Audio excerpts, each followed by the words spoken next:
Cuma aku kalau pakai kerudung kayak gini tuh sebenarnya kayak ngerasa kayak ikan pari ya, gitu.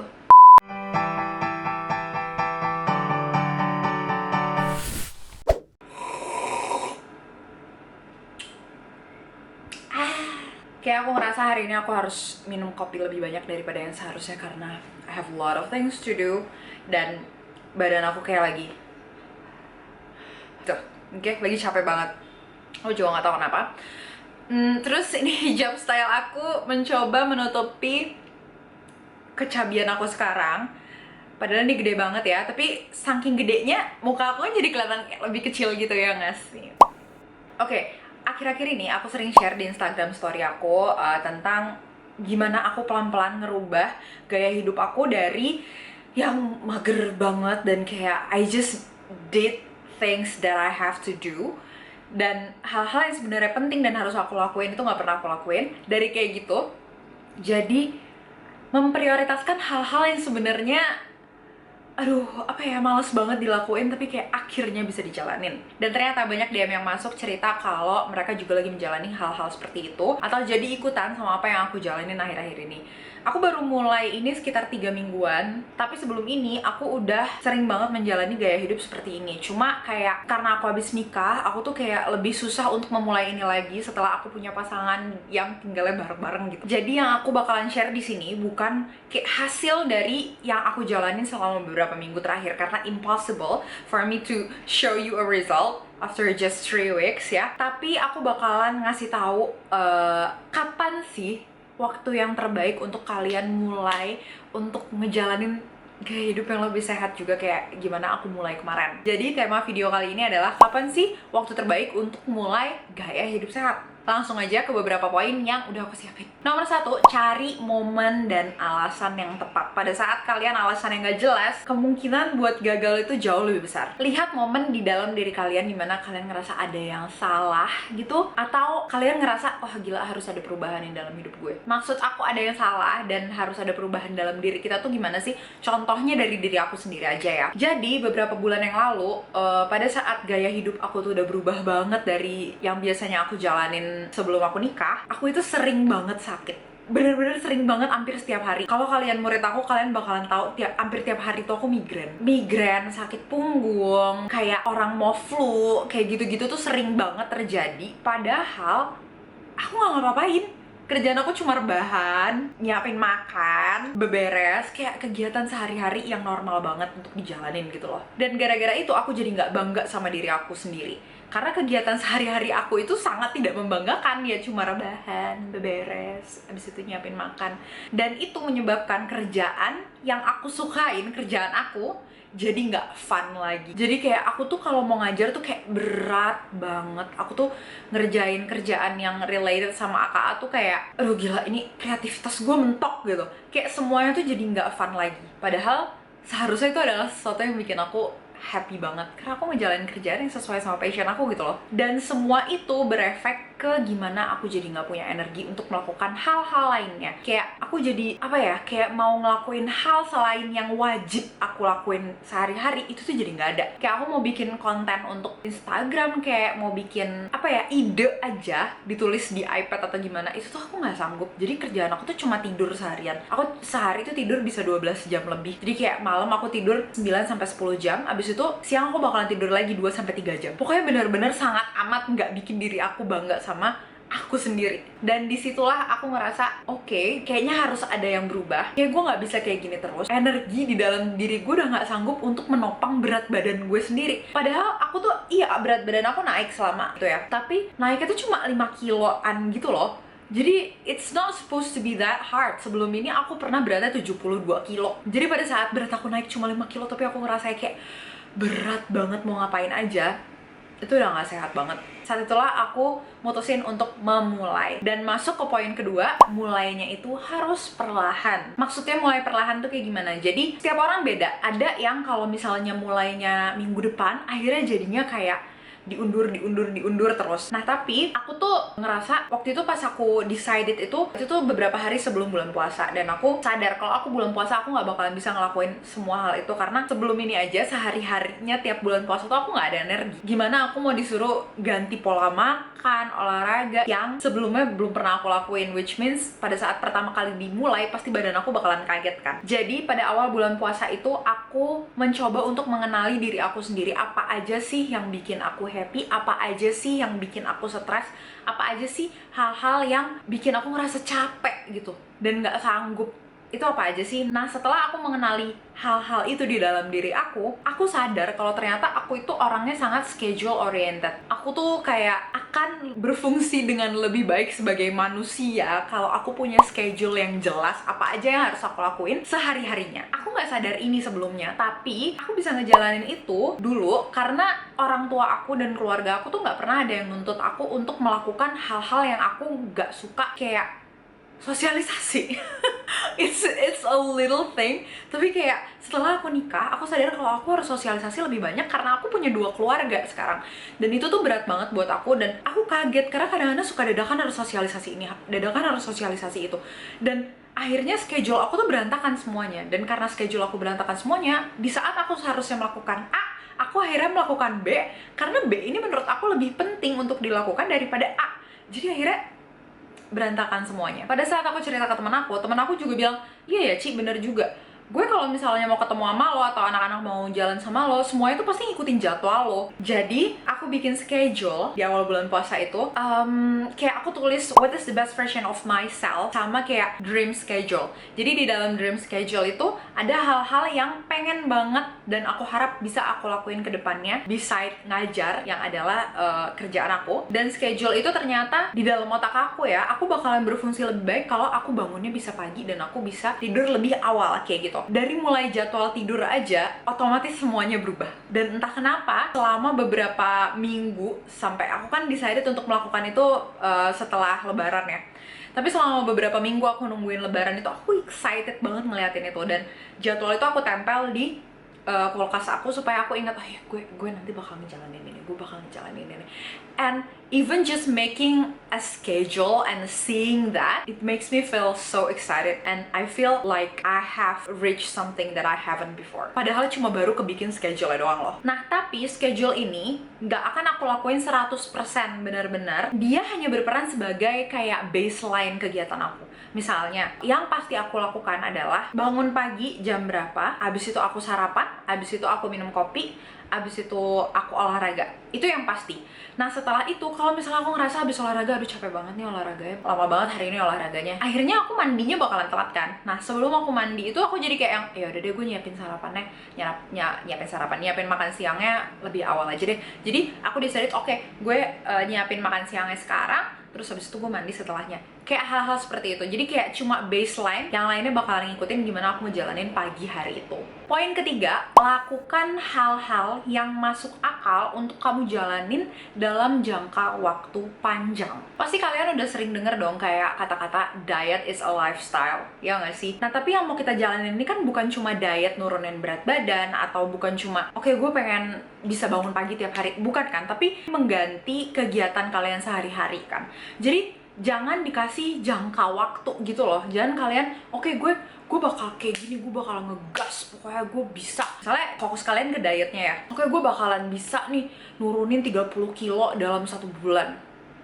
Ya bisa sih bisa, tapi kayak nggak sehat. Satu, gagal deh tuh, mau hidup sehat tuh gagal. Karena diet dalam jangka waktu pendek itu kemungkinan besar bakalan gagal. Aku pernah nonton videonya Ade Rai sama Yulia Balshan. Dia itu ngomong kalau 95% orang yang diet itu gagal. Jadi 5% doang yang berhasil. Kenapa? Karena 5% itu mengerti kalau ini tuh bukan cuma dalam jangka waktu segini gue bakal makan yang kayak gini, gue bakal olahraga kayak orang gila, abis itu gue bakal hidup bebas gitu. Ya nggak bisa gitu, naik lagi dong berat badannya. Jadi kayak badan kita itu tuh nggak bisa kayak dibentuk gitu. Oke, gue udah kikis nih, bentuknya kayak gini, dia bakalan stay dalam bentuk seperti ini selamanya. Nggak bisa. Jadi kita tuh harus melakukan sesuatu yang masuk akal dan mampu kita lakuin dalam jangka waktu panjang. Kalian harus bisa komitmen untuk ngeganti gaya hidup kalian, bukan cuma losing weight doang. Makanya aku tekanin kalian lakuin hal-hal yang emang bener-bener kalian suka. Kayak olahraganya, pilih yang bener-bener kalian suka. Makanannya, pilih yang bener-bener kalian suka. Waktu bangun tidur kalian, pilih sesuai yang kalian suka.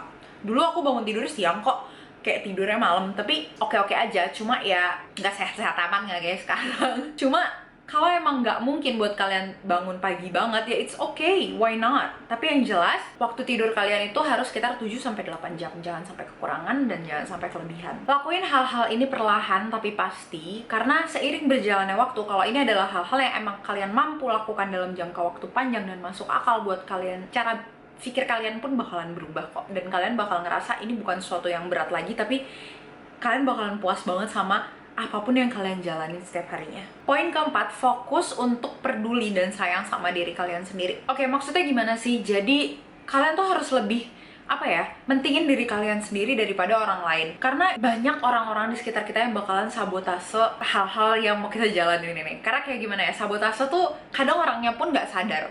Misalnya, contoh ya, kalian lagi diet, terus habis itu kalian ditawarin makanan, ditawarin pizza. Nggak deh, gue lagi diet, gue pesen salad aja. Iya apaan sih lo, diet-dietan, orang udah kurus gini. Apa sih, lo tuh udah cantik kayak gini aja, cantik, nggak usah. Gini ya, walaupun kita kurus, kadang tuh fat percentage di dalam tubuh kita tuh gede banget dan kayak itu tuh nggak sehat. Jadi dari mata lo itu nggak bisa kelihatan gitu apa yang terjadi dalam hidup dia. Tapi kan kita nggak bisa dong ngomong kayak gitu ke orang itu. Jadi kekeh aja udah, kekeh. Enggak. Start saying no. Nggak usah nggak enakan, karena orang ini nggak akan nemenin kalian untuk kalian susah-susah itu gitu loh. Kalian tuh nurunin berat badan sendirian. Kalian ngatur makanan kalian sendirian. Kalian ngejalanin gaya hidup sehat sendirian. Emangnya mereka bakalan nemenin? Mereka bakalan bantuin ngangkat beban gitu? Enggak kan? Jadi kalau misalnya kalian lagi di posisi dimana kalian harus menerima makanan atau hal yang kalian nggak suka dan kalian nggak mau, ya udah iya aja, terima, bawa pulang. Mau kalian kasih ke orang, mau kalian buang, terserah. Tapi yang jelas, aku saranin jangan nggak enakan untuk bilang enggak. Fokus sama diri kalian sendiri, oke? Tapi jangan jadi rude juga sih, ntar gue nih ngasih tips kagak bener lagi. Intinya tetap sopan ya guys, tetap sopan, tapi bilang enggak makasih gitu. Enggak, walaupun kayak iya nggak apa-apa nih, enggak gitu aja terus. Oke? Poin terakhir dalam video ini yaitu yang kelima, get to know your food. Oke, sebelum aku ngejelasin apa yang aku jalanin, aku itu udah diet dari tahun 2017. Namanya diet itu ada fluktuasi ya, dimana aku beratnya bakalan naik, terus aku diet lagi, nurunin, terus habis itu aku naik lagi, terus nurunin, kayak gitu. Total yang aku turunin nggak tahu udah berapa, tapi yang paling besar aku turunin itu 20 kilo, dan dari situ aku bakal usaha untuk balikinnya ke angka itu lagi, kayak gitu. Jadi walaupun aku ngejalanin ini baru 3 minggu perubahannya, tapi sebelum ini aku udah 5 tahun ngejalanin hal-hal seperti ini. Jadi kemarin, sebelum 3 minggu yang lalu, itu aku lagi berada di down aja, lagi di bawah.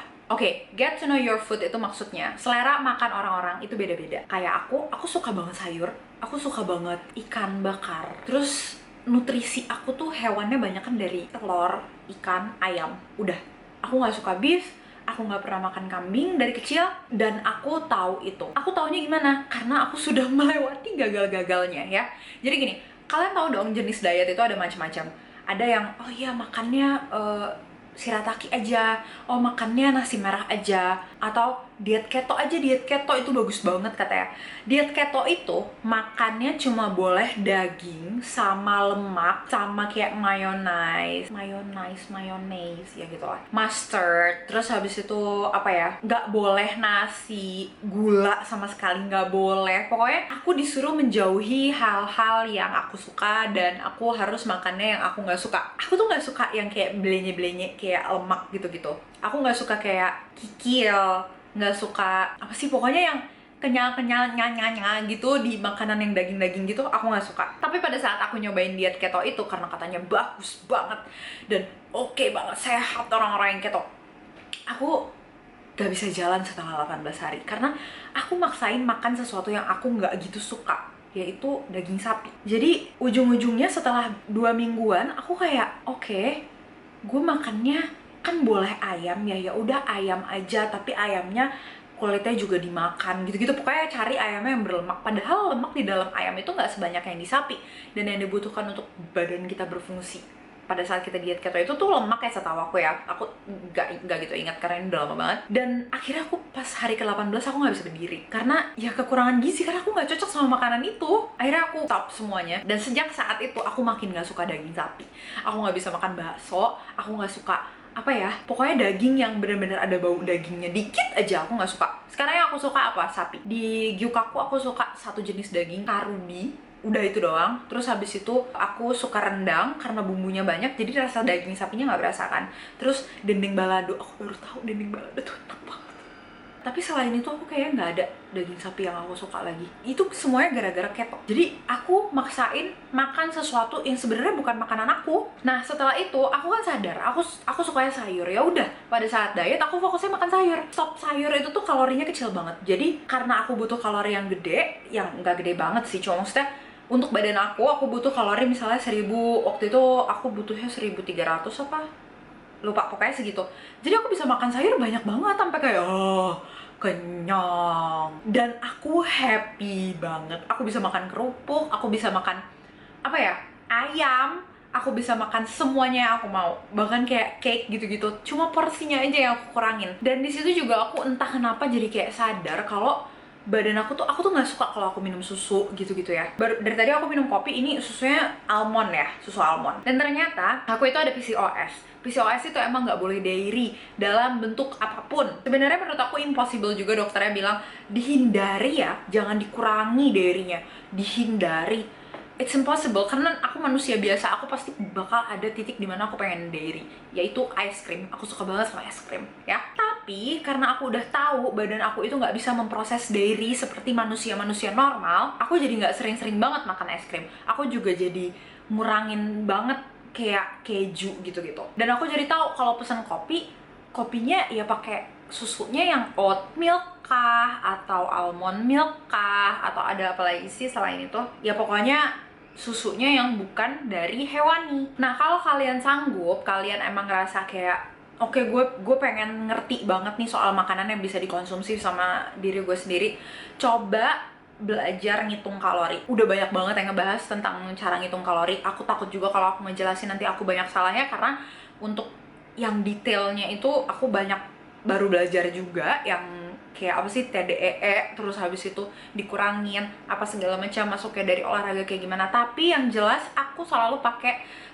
jam aku Fitbit. Ini lagi aku copot karena habis make upan. Fitbit itu aku pakai untuk tidur, aku pakai kemana aja kecuali mandi basah-basah gitu aku copot. Terus Fitbit itu connect ke HP aku, jadi kalori yang terbakar aku setiap hari ke data. Terus habis itu aku baru beli timbangan yang bisa ngecek kadar body fat, terus habis itu muscles, protein dalam tubuh. Dan disitu aku sadar kalau aku sangat amat kekurangan protein. Masuk akal karena aku nggak suka daging. Dari situ aku mikir oke, berarti gue harus lebih fokus nih, gimana caranya gue bisa dapet protein yang lebih banyak walaupun gue nggak suka daging. Jadi kayak aku ngeliatin kadar proteinnya telur berapa, kadar proteinnya nasi itu berapa. Dan aku juga mulai minum susu protein yang vegan karena aku nggak boleh dairy kan. Dan walaupun itu cuma kayak sepertiga dari kebutuhan protein yang harus aku konsumsi, tapi itu membantu banget. Karena pas aku ngelihat kadar protein dalam tubuh aku, ya Allah itu low banget, dan aku langsung kayak make sense, badan gue gampang banget sakit-sakit. Dan kayak apa ya, recovery aku setelah olahraga kan, muscle saya kan suka sakit-sakit semua, itu tuh buat balik ke normal lagi tuh lama banget. Kenapa bisa lama? Karena aku kekurangan protein. Jadi hal-hal kayak gitu kita nggak bakalan sadar kalau kita nggak mempelajari makanan kita dan mempelajari tubuh kita sendiri. Selain Fitbit sama timbangan yang aku pakai itu mereknya Zola kalau nggak salah ya, dia connect ke aplikasi Fit Days. Terus abis itu selain itu yang ngebantu aku banget, aplikasi MyFitnessPal. Itu udah banyak banget yang make karena gampang banget buat kita ngitung kalori pakai aplikasi MyFitnessPal. Aku tuh nggak setiap hari pakai MyFitnessPal itu karena kadang-kadang suka capek ya kalau kita harus kayak ngedata kita makan apa aja. Tapi setelah setahunan lebih dulu aku pakai MyFitnessPal ini, aku jadi bisa ngira-ngira kalau aku makannya segini kira-kira kalorinya berapa, yang kebanyakan buat aku tuh seberapa, aku bisa makan ini sebanyak apa. Itu aku jadi udah lebih hafal. Tapi di awal-awal aku bakalan butuh MyFitnessPal banget. Dan ini juga aku pakai buat ngitung kalori suami aku. Said itu membutuhkan kalori yang jauh lebih tinggi daripada aku. Sekarang aku membutuhkan kalori 1400 kalau nggak salah, dan Said itu 2200. Jauh banget kan? Karena jauh banget, aku takut salah. Jadi untuk, walaupun aku udah banyak hafal kira-kira kalori yang dibutuhin sama diri aku nggak hafal kalori yang dibutuhin sama dia itu sebanyak apa. Jadi aku pakai MyFitnessPal lagi untuk ngitung kalorinya dia. Dan kalau kalian ngitung kalori itu, kalian bakal sadar kok kalian itu bisa makannya banyak kok, nggak dikit. Cuma makanan-makanan yang nggak sehat itu lebih baik diganti gitu, karena kebutuhan lemak di dalam tubuh kita tuh nggak sebanyak itu. Kita lebih banyak butuh protein, lebih banyak butuh karbohidrat kayak gitu. Dan kayak makanan-makanan yang mengandung lemak jauh lebih banyak, dikurang-kurangin aja. Nah, sampai situ aja informasi yang bisa aku share di video kali ini. Aku berharapnya untuk next time aku bisa bikin video lebih sering lagi, karena I have a new setup. I'm not using the studio anymore because aku udah pindah ke apartemen dan aku ngerasa ruang tengah aku bisa dijadiin background ya, karena I love it. Dan kalau misalnya responnya bagus di video ini, aku pasti bakalan lebih seneng untuk sharing lagi. Semoga semua informasi yang aku share di video ini bisa ngebantu kalian. Sampai ketemu di video selanjutnya. Dadah!